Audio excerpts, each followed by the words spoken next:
The morning sunlight streamed through the curtains, and I could barely keep my hands from shaking. "Today's it," I muttered, staring at my reflection. "Everything's perfect." "Relax, you're going to be fine," Emma said from the doorway, her smile radiant. But something about her voice, it didn't feel genuine. "I mean it," I replied, trying to force a grin. "You look amazing." "Thank you, love," she said softly, taking my hand. "Ready to make this official?" "I've been ready my whole life," I whispered. Yet, the flutter in my chest wasn't excitement, it was unease. As we walked down the aisle, I noticed her glance flicker to her phone again. Just a flicker, but enough to make my stomach tighten. "Everything okay?" I asked quietly. She laughed nervously. "Yeah, just a message from work. Nothing important." I nodded, but the buzzing kept coming, and each time her eyes darted to the screen, my chest sank a little further. The vow started, and I struggled to focus. "I take you," my voice faltered.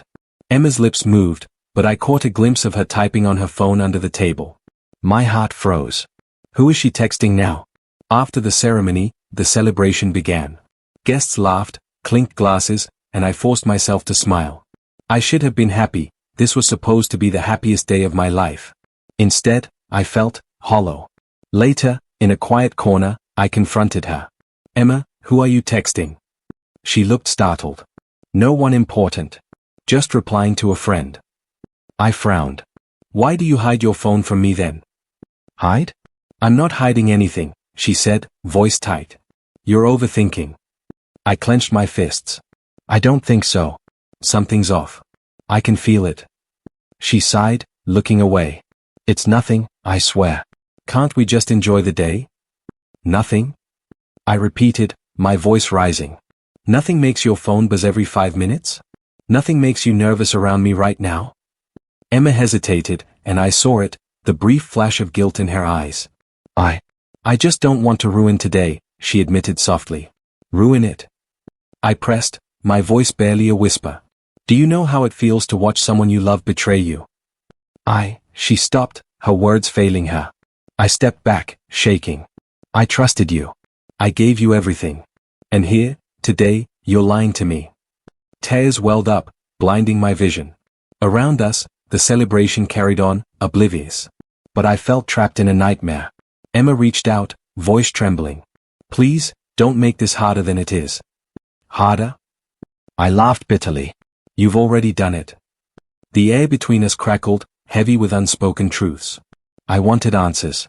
I wanted her to explain herself. But deep down, I already feared the truth. I walked away, unable to bear the sight of her, unable to trust my own heart. Each step felt like a betrayal to myself. The perfect day, the perfect wedding, it was gone. Shattered. And all I could do was stand there, stunned, my hands trembling, and wonder how someone I loved could destroy everything in a single moment that I couldn't stop replaying the moment, over and over, like a broken record. Emma's eyes, her half-smile, the way her phone buzzed endlessly. I sank onto the couch, hands shaking. "Are you okay?" my sister asked, hovering nearby. I don't know," I muttered, my voice tight. "Something's wrong." She frowned. "You look like you've seen a ghost." "I wish it were just that," I whispered. My eyes drifted to the table where her purse sat today. The curiosity, the panic, it gnawed at me. I opened it, trying not to breathe too loudly. And then, her phone. "Maybe I shouldn't," I muttered. But I couldn't stop myself. The screen lit up, and my heart sank. Messages. Text from someone I knew too well. Someone I trusted, my best friend, Jake. They weren't just friendly. They were intimate. My chest tightened, every breath shallow. I dialed her immediately. "Emma, we need to talk. Now." She answered casually, like nothing had happened. "Hey, what's up? Stop pretending. Who's Jake to you?" My voice cracked, more from disbelief than anger. "Jake? What are you talking about?" she asked, her tone almost sweet. I slammed the phone on the counter. "Don't lie to me. I saw the messages." There was a pause. Then, softly, "I don't know what you saw, but you're misunderstanding. It's not what you think." "Not what I think." I shouted, pacing. "Do you hear yourself? The words, the texts. I can't wait to see you tonight, on our wedding day." I said, "You're misunderstanding," she repeated, calm now, almost too calm. I was talking about, just checking in. You know, emotional support. That's all. Emotional support? On our wedding day? My hands were trembling. Do you even hear yourself? I didn't want to ruin your day, she whispered. I thought I could handle it. Handle it? Handle it. I laughed bitterly. You ruined everything. Everything I trusted, everything I believed in, you destroyed it. Her voice wavered. I didn't mean for it to go this far. Well, it went this far, I snapped. It went as far as betrayal. Do you even know what that feels like? My mother appeared in the doorway, eyes wide. What's going on? I shook my head, my throat tight. It's complicated, Mom. Just leave me alone for now. She hesitated but nodded, clearly unsure. My father glanced at me, frowning. Son, talk to me. I swallowed hard. I can't, not yet. Not until I understand what really happened. I sank back into the couch, staring at the floor. The evidence was right there, staring me in the face. Betrayal had a name, a face, and it was the person I loved most, paired with someone I trusted completely. I trusted you both, I whispered to the empty room. How could you do this to me? No answer came, just the faint hum of the air conditioner. Every memory of laughter, every promise I thought we shared, felt like a lie. The family tried to comfort me, friends sent messages, but none of it helped. None of it could fix the fracture Emma left behind. All I could do was sit there, stunned, heart aching, and wonder how two people I loved could betray me so completely. And in that moment, I realized, nothing would ever be the same. I didn't answer calls, didn't reply to messages, didn't leave my apartment. The world felt heavy, suffocating, and every sound reminded me of her betrayal. I flopped onto the couch, staring at the ceiling. Why didn't I see it? I muttered. How could I be so blind? A knock at the door startled me. Who is it? I called, voice rough. It's me, Marcus, came the calm, familiar voice. My mentor, my friend, the one person who always grounded me. I hesitated, then opened the door. He stepped in, looking at me with that knowing expression. I heard about everything. I ran my hands through my hair. Everything? That doesn't even cover it. Emma. Jake, all of it. Marcus nodded, lowering himself onto the couch across from me. I can see the storm inside you. You don't understand, I said bitterly. I gave her my trust, my life, and she just threw it away. I do understand more than you think, he replied gently. But right now, you need to breathe. Step back before you do something irreversible. I can't breathe, I snapped. I can't eat, can't sleep. Every memory feels like a lie. He leaned forward. You're hurt. Good. It means you care. But don't let that hurt turn into something blind, reckless. Revenge without a plan will destroy you faster than she ever could. I don't care about destruction, I said, my voice dropping. I care about justice. About making her feel. I stopped. The anger surged, almost overwhelming me. I want her to pay. Revenge is tempting, Marcus said calmly. But think about what you want in the end. Do you want satisfaction, or do you want to ruin yourself along the way? I want everything to change, I muttered. She can't just walk away from this. She can't. Control your fire, he interrupted gently. Use it, don't let it use you. You're better than what she made you feel today. I stared at him, breathing raggedly. I don't even know where to start. I can't think straight. Every time I close my eyes, I see her laughing with him, smiling while I... Stop, Marcus said firmly. Stop punishing yourself with memories. You have a choice. You can fall apart, or you can rise from this, stronger and smarter. I don't know if I can rise, I admitted, voice barely a whisper. Everything feels broken. That's why you need a plan, he said, leaning back. Not a reckless, emotional reaction, but a calculated one. You have the intellect, the resources, the drive. Don't waste them on shouting and crying alone. I felt a spark, a small, dangerous spark.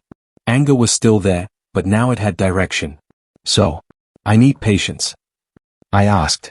Yes. Patience, strategy, and calm, he replied. Let her betrayal fuel you, but don't let it consume you. Learn from it. Rise above it. Prove she underestimated you. I nodded slowly, my fists unclenching. I will. I won't let this destroy me. Not her, not anyone. Marcus gave me a small smile. That's the spirit. Channel the storm, don't drown in it. I stared out the window at the city lights, the anger still simmering but now with focus. The pain was sharp, but I could feel my resolve hardening. Emma thought she could break me. She was wrong. And from that night, I knew one thing for certain. I would reclaim control. Every piece of it that I walked into the office for the first time since everything fell apart. The air smelled of polished wood and ambition, but it felt different, like I was seeing it through new eyes. "Morning, sir," Mark said, handing me the daily brief. "Thanks," I muttered, scanning the numbers.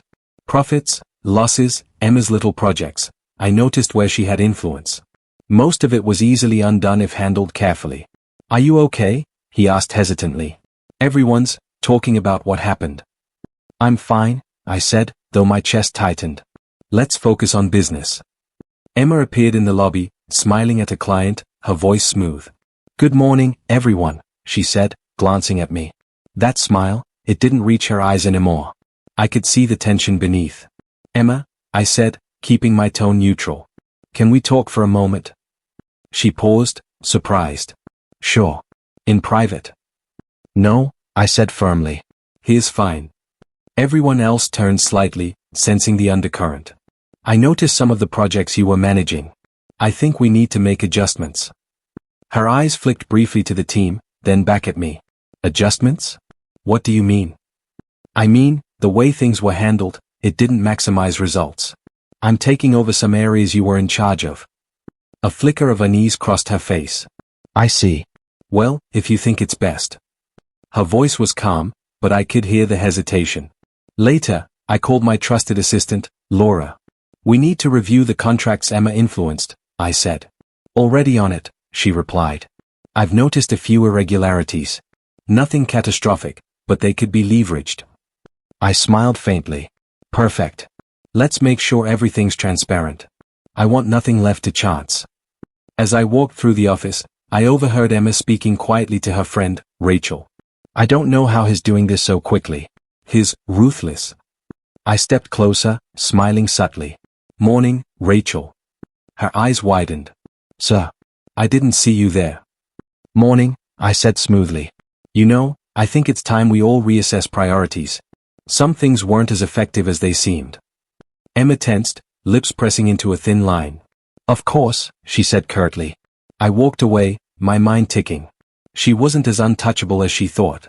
Vulnerabilities were showing, slight hesitations, forced smiles, a flicker of doubt in her confident facade. I could work with that. Mark caught up to me. "You're handling this well," he said. "I have to," I replied, my voice low. "I can't let her mistakes, or her betrayal, define this company, or me." In the evening, I sat alone, reviewing plans and strategies. Every document, every email, every meeting, tools to reclaim control. The anger hadn't gone, but it had direction now. It was focused, precise, and powerful. Emma thought she could control everything, I murmured to myself. But she underestimated me. She underestimated my resolve. I leaned back, taking a deep breath. This was more than business. This was personal. Every small victory, every subtle maneuver, was a step toward regaining what she tried to steal from me. By the end of the day, I felt something I hadn't in weeks, clarity. I wasn't broken. I wasn't lost. I was building, strategizing, reclaiming. And I vowed, silently, firmly, she wouldn't just see me survive. She would see me rise. I sat in my office, staring at the contracts on my desk. Every deal Emma touched had gaps, opportunities. I picked up my phone. "Laura, can you review the Henderson account again? I think there's room for adjustment." "Already on it," she replied. I noticed a few discrepancies, nothing major, but enough to leverage. "Perfect," I said, my voice low. "Make sure everything's airtight. I want this subtle but firm." Later, in the conference room, Emma leaned over a spreadsheet, unaware I was observing. "I don't understand why the client is hesitating," she muttered to Rachel, her ally. I cleared my throat. "Maybe it's the approach. Let me handle the presentation tomorrow." Her head snapped up. "Oh, sure, if you think that's necessary." I smiled faintly. "It's not necessary, I just prefer to ensure success." Rachel glanced between us nervously. Sir, Emma's strategy is usually solid. I know, I interrupted smoothly. But sometimes even the best strategies need recalibration. Emma's confidence faltered for a fraction of a second. That was all I needed. I spent the next day subtly redirecting emails, tweaking proposals, and quietly informing a few key clients about changes. Each move was small, almost imperceptible, but cumulatively, they began to shift control. During lunch, I overheard two colleagues whispering. Did you notice the Henderson deal? It's different. Yeah, another said. I'm not sure Emma realizes is taking charge now. I leaned back, sipping my coffee, satisfaction mixing with pain. The thrill of control was bittersweet. I still felt the sting of betrayal, but this was the first step toward reclaiming what was mine. Emma approached me later, smiling with that practiced charm. Everything going smoothly? Better than ever, I replied. But I noticed some inconsistencies in your recent reports. I think we should review them together. She hesitated. Inconsistencies? I don't think there's anything. Better safe than sorry, I interrupted, tone calm. I just want clarity. Nothing personal. Her lips pressed into a thin line. Of course, sir. If you say so. Later, alone, I whispered to myself, she underestimates me. She always has. The thought was both satisfying and dangerous. I had to balance revenge with control, careful enough to avoid mistakes, precise enough to make her feel the shift. During a casual meeting with minor associates, I mentioned, I've reviewed a few of Emma's recent partnerships. Some adjustments are in order. One junior colleague raised an eyebrow. Adjustments? You think her judgment was off? Not off, I said carefully. Just improvable. The subtle dig was enough to make them rethink her authority without outright confrontation. That evening, Emma's friend Rachel approached me, eyes wary. Sir, do you think Emma might be overestimating herself? I gave a small smile, neutral. Perhaps. But everyone has their limits. Rachel nodded slowly. I see. I just hope things stay professional. Of course, I said. Inside, a plan was forming, quiet and deliberate. Each interaction, each subtle nudge, was a chess move. She wouldn't see the full picture until it was too late. As I left the office, I felt it, the surge of power, the balance of calculated revenge and restraint. Pain still lingered, but it was sharper now, focused, directed. Emma thought she had won. She was wrong. And this was only the beginning. That I watched Emma glide through the office like she owned the place. Good morning, she sang to a group of associates, flipping her hair as if the world revolved around her. They laughed too loudly, feeding her confidence. I muttered under my breath, she really thinks nothing can touch her. Later, she cornered Mark near the elevators. You'll forward that proposal to me first, right? She asked, voice dripping with sugar. Mark hesitated. Sure, Emma. I guess. You guess? She scoffed. I need certainty, Mark. Don't make me chase you. I stepped in. Is there a problem? She smiled at me, but her eyes were sharp. Just guiding the team. Someone has to keep standards high. I replied calmly, good. Because standards are exactly what I'll be reviewing this week. Her smirk flickered. Reviewing? Why? Everything's running fine. We'll see, I said, and walked away, feeling her arrogance crack just slightly. In my office, rival business figure Daniel entered, straightening his tie. I heard Emma's been stirring up attention again, he said. I nodded. She thinks charm is a strategy. He chuckled. Charm works when someone isn't watching. But you're watching. I'm more than watching, I said quietly. I'm waiting. Daniel leaned forward. She made a mistake during the merger negotiation. A big one. I raised a brow. Tell me. She promised numbers she can't deliver. If you expose that. I won't expose anything yet, I interrupted. Let her arrogance dig the hole deeper. Daniel shrugged. Your call. But the market won't forgive her twice. When he left, I whispered, good. That's exactly what I need. At noon, I heard Emma boasting in the break room. Everyone knows the merger is happening because of me, she declared. Rachel, her ally, nodded eagerly. You're basically the face of the whole deal. Emma laughed. Well, someone has to be. I stepped inside. Interesting claim. Emma turned. Oh, hi. Didn't see you there. Clearly, I said. But since you're the face, I assume you've already prepared the updated financial projections. Her smile faltered. Updated? I already gave you the initial. The initial projections are outdated, I replied. Surely someone with your confidence has the revised numbers ready. She swallowed. I can get them. Good. I expect them by tonight. When I walked out, I heard her hiss to Rachel, "Why is he suddenly breathing down my neck?" Rachel whispered, "Maybe he's just stressed." "No," Emma snapped. "He's challenging me." I smiled to myself. "Good," I murmured. "Feel it." Back at my desk, my colleague Sam knocked softly. "Can we talk? Emma told the team you approved her new client outreach plan." I frowned. "Approved? I haven't even seen it." "That's why I came," he said. "Something feels off." I leaned forward. "Send me everything she submitted." Quietly. Sam nodded. "Got it." The moment he left, I rubbed my temples. Arrogance makes people sloppy, Emma. Keep going. Evening settled over the office as Emma marched into my office with a forced smile.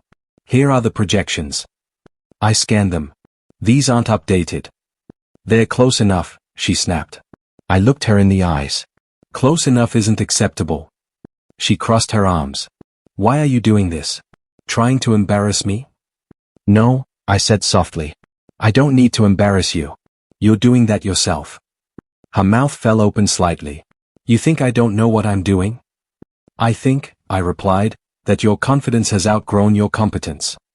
She stormed out without a word, and I watched her go, feeling the tension twist inside me. Part of me wanted to confront her fully, unleash everything I'd held back. But another part whispered, "Let karma work. Let her unravel." I leaned back and exhaled slowly. "Patience," I told myself. "Every mistake she makes becomes another step in my plan." And she had no idea the ground beneath her was already cracking. I didn't expect the evidence to hit me like this. My assistant, Laura, burst into my office, a stack of files trembling in her hands. "Sir, you need to see this," she said, voice tight. I looked up, frowning. "What is it?" "Emma, she's been diverting funds," she said, almost whispering. "And some of these transfers, they're linked to Fletcher." Fletcher. My rival. The one I thought I could contain. My stomach twisted. "Show me everything," I demanded, my voice low. Laura laid out spreadsheets, emails, and internal memos. "Look here," she said, pointing. "Payments disguised as client bonuses, inflated project costs, and these." I leaned closer, heart pounding. Emails between Emma and Fletcher, plotting quietly, carefully. My anger flared instantly, but so did the cold calculation. I muttered, "She's not just betraying me, she's helping him undermine everything I've built." "Exactly," Laura said softly. "I think she assumed you wouldn't notice. But it's all traceable." I rubbed my temples. Damn her. Then, louder, "Emma." I dialed her office line. "Yes," she answered smoothly. "Emma, we need to discuss the Henderson project," I said evenly. "Bring all your files to my office." "Of course," she replied, voice calm. Too calm. I hung up, turning to Laura. "Double-check every transaction over the past 6 months. Nothing can slip through unnoticed." "Understood, sir." I paced the office. Betrayal burned like fire, but I couldn't act rashly. Immediate confrontation would alert Fletcher, possibly ruin the evidence. I had to be strategic. A knock sounded at the door. One of my loyal employees, Tom, stepped in. "Sir, I overheard some rumors. Do you need support?" I nodded. "Yes, Tom. Keep this quiet. Every detail matters. I need people who understand discretion." Tom's eyes were steady. "You can count on me." Later, I called Fletcher. "We need to talk," I said, keeping my tone calm. "Ah, finally," he replied smoothly. "I was wondering when you'd notice." "You've been working with Emma?" I asked, letting the accusation hang. "Partly," he said, almost amused. "Business is business, right? No hard feelings." "You're underestimating me," I said sharply. "I know everything." His laughter echoed through the line. "Impressive. But knowing isn't enough. You'll have to prove it." I hung up, staring at the city lights through my office window. My mind raced. Retaliate now, and it becomes a direct battle, risky and messy. Wait, and the evidence piles, the downfall becomes inevitable. I whispered, patience, patience. Laura returned with more files. I've traced all major discrepancies, she said. Emma's network is extensive, but nothing irreversible yet. I smiled faintly. Good. We keep it that way. Let her make mistakes. Let Fletcher overreach. Then we act. Sir, are you sure? Laura asked. I've never been more sure, I replied. This isn't just personal. It's everything we've worked for. And I won't let them take it from me. I leaned back, the weight of betrayal heavy but focused now. Every misstep, every overconfidence from Emma or Fletcher, will be recorded, observed, and used.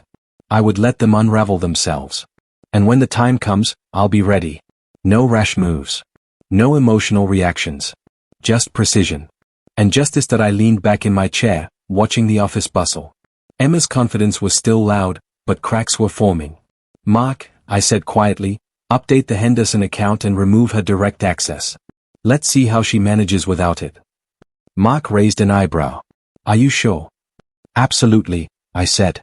Watch, and report back.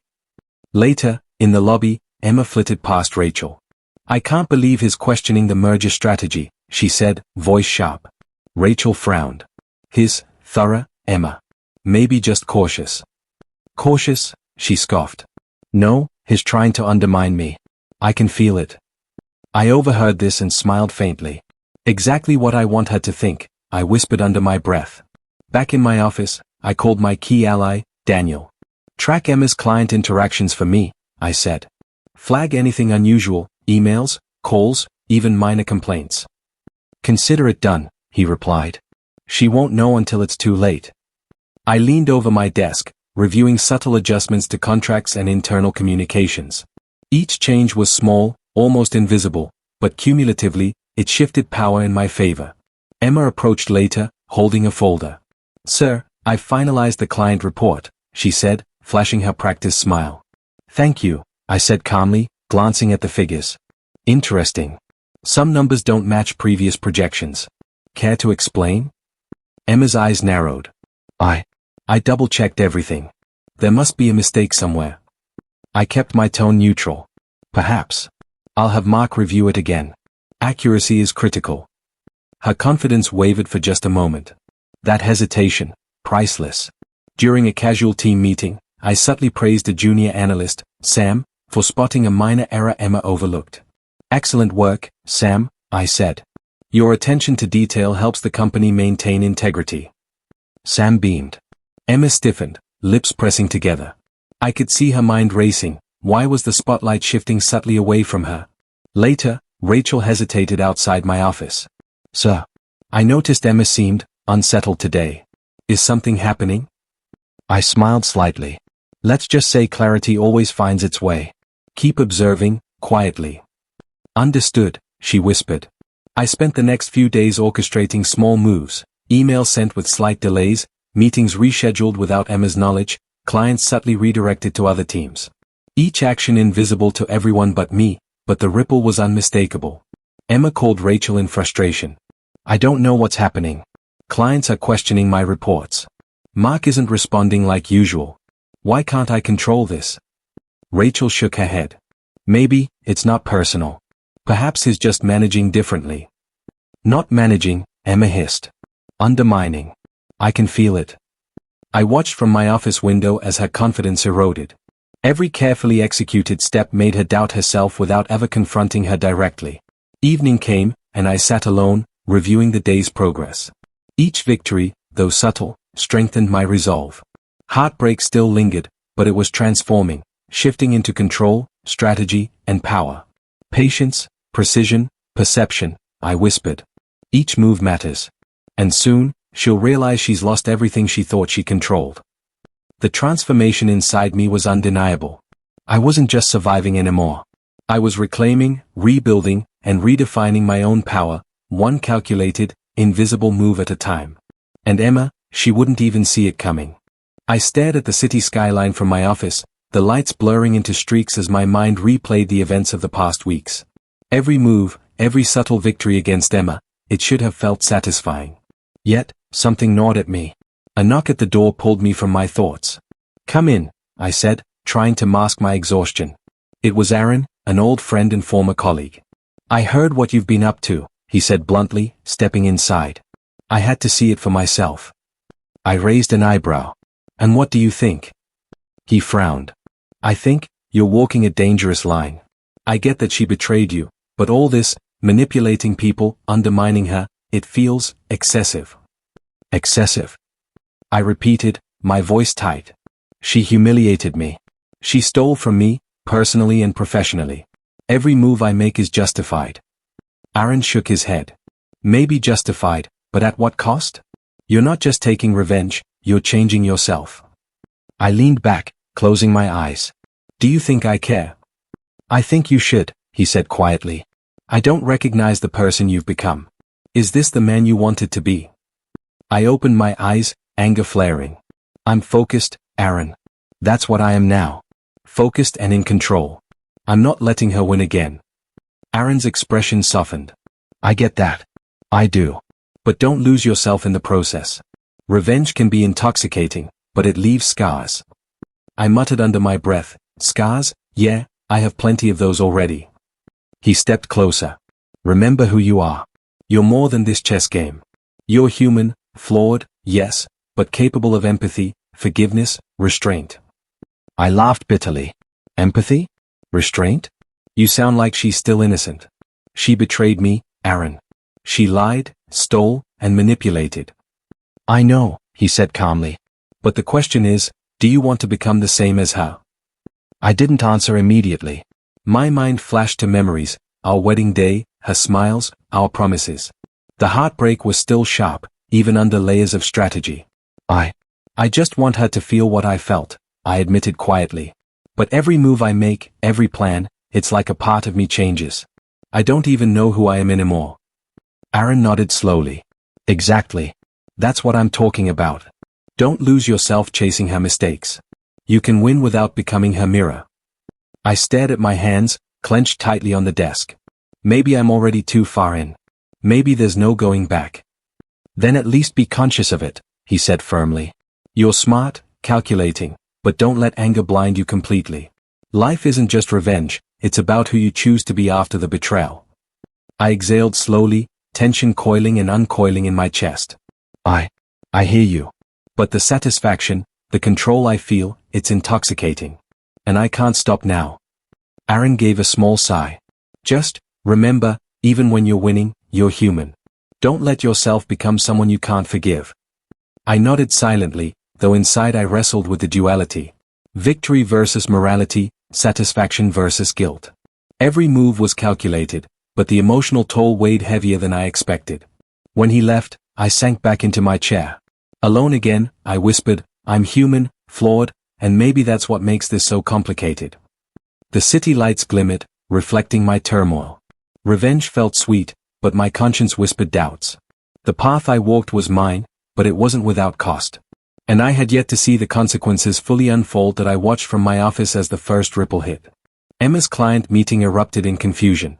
These numbers don't make sense, a client said sharply, glancing between Emma and her team. Emma's smile faltered. I double-checked everything, she stammered. Clearly, the client replied, voice dripping with disbelief. We'll need to reconsider our partnership. I leaned back in my chair, hands steepled. Patience had been my ally, and now the consequences were unfolding naturally. Later, in the lobby, Rachel approached me, looking uneasy. Sir, things are falling apart for Emma, she whispered. She's losing clients fast. I know, I said calmly. And she can't blame anyone but herself. In the boardroom, I overheard a public figure, a respected industry consultant, speak to the team. I've never seen such mismanagement. This could damage reputations permanently. Emma's face went pale. I'll fix it, she muttered. Fix it? Another executive asked incredulously. How? The contracts, the numbers, they're all inconsistent. I stayed in the background, silent but observant. Every humiliation, every loss, was a direct consequence of her arrogance and deceit. Mark came over quietly. Sir, she's getting called out publicly now. Social media is buzzing with her mistakes. Let it continue, I said softly. This is natural justice. A junior colleague, Sam, whispered, "It's harsh, sir. She's panicking. I've never seen her like this." "Exactly," I murmured. She underestimated the ripple effect of her actions.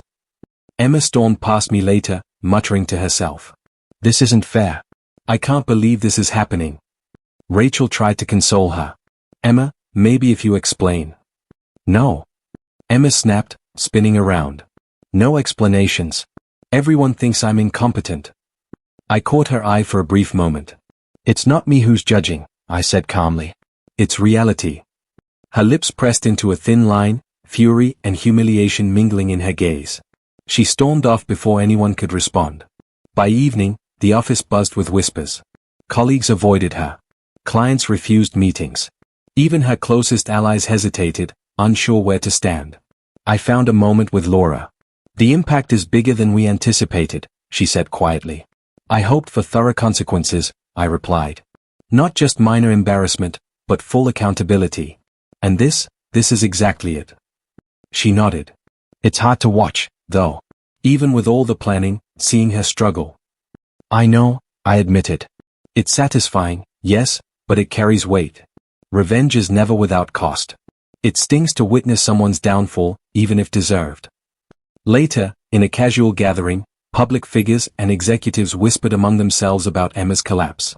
"Did you see the Henderson deal fall out?" one asked. "Yes," another replied.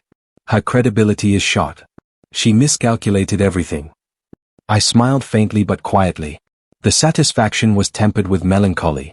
This was the price of betrayal, justice served naturally, yet leaving a shadow on everyone involved. As I walked through the office late that night, the empty corridors echoed my thoughts. Emma's humiliation was complete.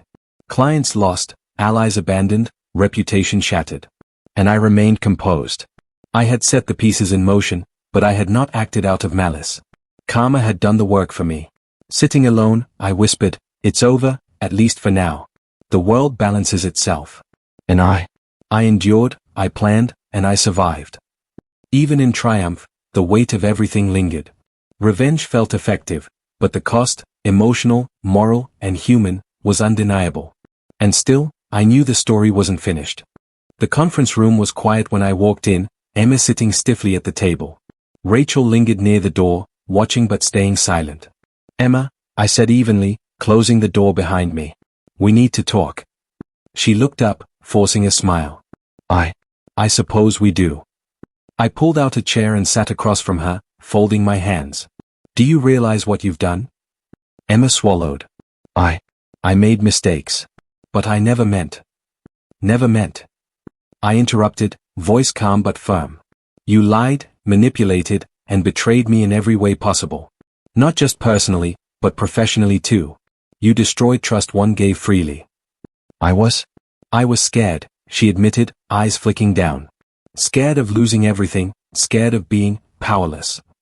"Powerless," I repeated. "And so you thought stealing, scheming, and deceiving me was the answer?" Her lips trembled. I didn't know how else to survive. I thought I could control it all. I thought I could." "You thought wrong," I said quietly, letting the weight of truth settle between us. "You underestimated me. And in trying to control everything, you lost it all." Her eyes filled with tears. I didn't mean for it to go this far. I thought I could fix things before anyone noticed." I shook my head. "It's too late, Emma. You've seen the consequences. Clients abandoned you, allies turned away, your reputation in ruins. And you still try to justify it." She looked down, shame evident. I was foolish. I was reckless. Enough," I said, voice firm. "I'm not here to argue, to listen to excuses. I'm here to close this chapter." Emma's chest heaved, tears spilling freely now. "Please? I never wanted it to hurt you this much." I leaned back, studying her. "You didn't think about me. You thought only of yourself. And now, you face the consequences." She whispered, voice breaking. "I see that now. I regret everything." "Regret doesn't undo betrayal," I said softly, almost to myself. "It doesn't fix the broken trust, the lost opportunities, the humiliation you caused." Rachel cleared her throat quietly. "Sir, do you need anything else? Or is this closure?" I glanced at her, then back at Emma. Closure comes from truth, Rachel. And Emma, you've had all the truth you need. Emma's shoulders sagged. So, this is it? There's nothing I can do. Nothing, I said calmly. You can apologize, cry, plead, but it won't change the past. The only thing left is for me to move forward. Her eyes searched mine, desperate, and I felt a flicker of the heartbreak I'd carried for months. But it was tempered now, reshaped by resolve and control. I understand, she whispered finally. I'm sorry. Truly. I nodded, letting the silence hang. I hope you learn from this. But for me, the lesson was survival, patience, and understanding my own strength. She lowered her gaze completely. I never realized, until it was too late. I stood, voice steady. Exactly. Too late. Rachel stepped forward. Shall we leave, sir? I took one last look at Emma, then nodded. Yes. It's over. As I walked out, a strange mix of relief, sadness, and satisfaction settled over me. Heartbreak remained, but it had been transformed into power, clarity, and victory.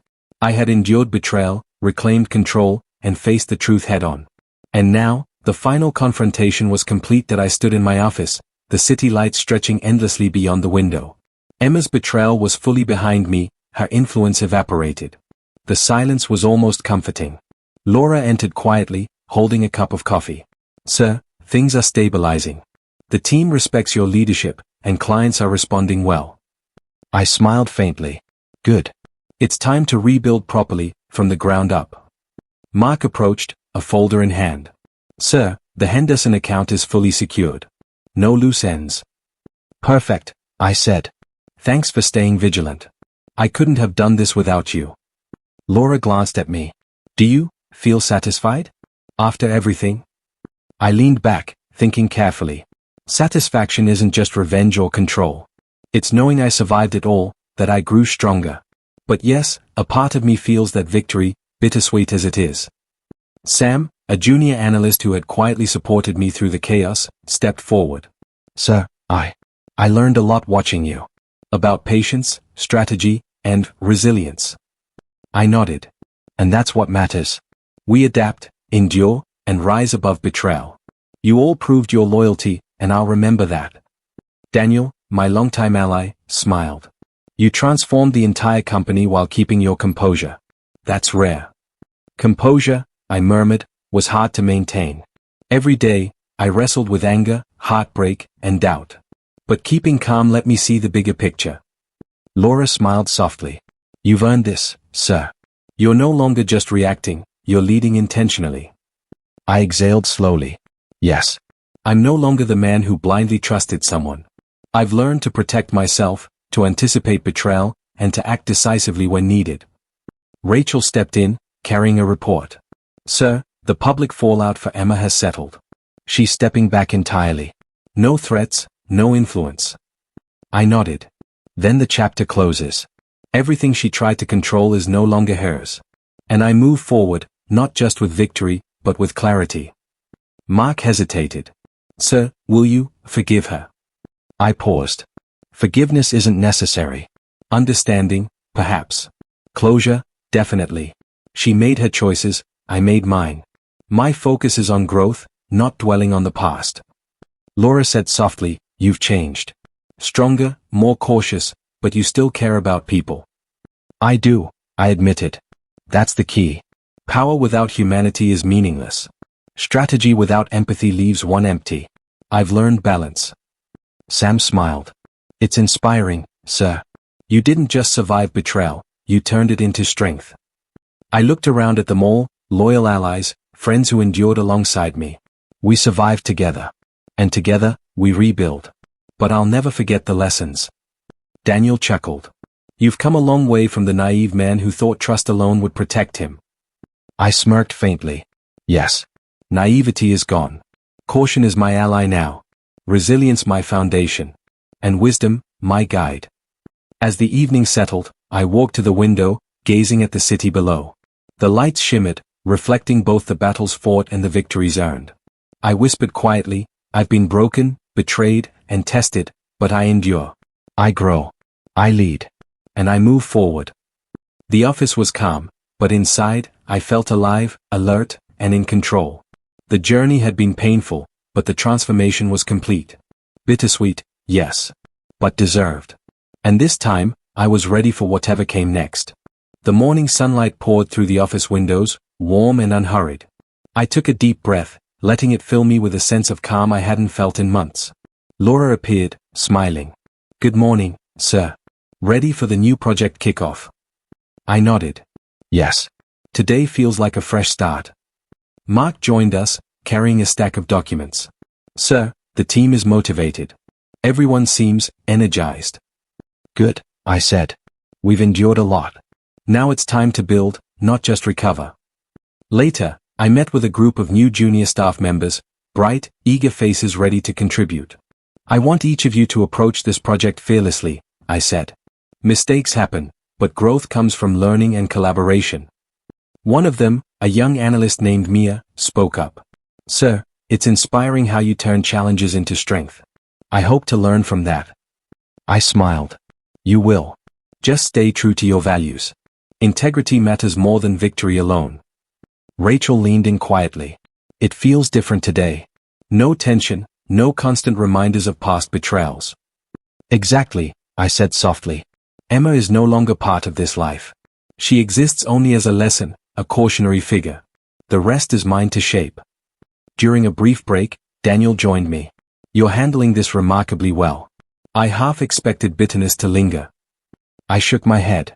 "It's there, but it doesn't control me anymore. I've learned patience, strategy, and self-awareness. The past shaped me, but it doesn't define my future." A new intern, Jake, approached nervously. "Sir, I just wanted to say I'm excited to contribute. I hope I can meet your expectations." "You will," I said warmly. "Focus on your work, learn from others, and trust yourself. That's all anyone can ask." As the day progressed, I noticed the team's energy shift, the office humming with collaboration and optimism. Even minor victories, small suggestions implemented correctly, felt meaningful. Laura checked in again. "Sir, it's amazing how smoothly things are running. Your leadership is different now." I nodded, watching the team interact. "I've changed. Wiser, more cautious, and more resilient. But also more human. I value people who endure and grow alongside me." Rachel smiled softly. "You're ready for the next chapter?" "Yes," I said, letting the words sink in. "No more dwelling on betrayal, no more wasted energy on revenge. This is my life. I'll live it on my terms, carefully, thoughtfully, and fully." As I looked out at the city below, I whispered quietly, "I survived heartbreak, deceit, and challenges. I endured, I grew, and now I move forward." Hope was no longer fragile, it was tempered by experience, strengthened by lessons learned.